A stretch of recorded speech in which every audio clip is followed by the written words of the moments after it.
এইখানকার লোকাল ছেলে একটা ট্রাক্টর 4টা 5টা শেয়ারে কিনেছি, কিনে যদি কোন রকম চালিয়ে খাই। আমরা দাঁড়ালছি, আজকে রাস্তা অনবরত দেখেছি। আমরা দীর্ঘদিন ধরে পুলিশকে প্রশাসনকে জানিয়ে আসছি এই রাস্তাটার কাজ আমাদের কোনোদিন হয় না। আমরা দীর্ঘদিন 365 দিনে এরকম ভাবে চলি, এইভাবেই আমরা ধুলোধাপ্পর খাই।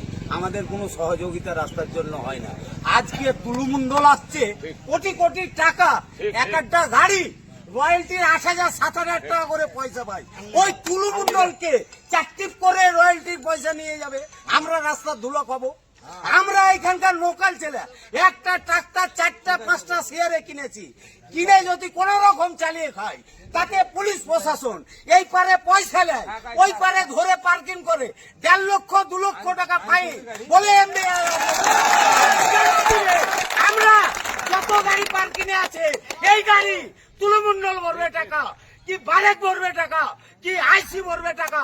আমরা ফ্রি ফন্টে আমাদের গাড়ি নিয়ে যাই। আমরা 4টা 5টায় 100 ট্রাক্টরে করে কর্মে খাই। তাই যদি আমাদের লোকাল ছেলে, আমরা এইখানকার 12 নম্বর ওয়ার্ডের বাসিন্দা,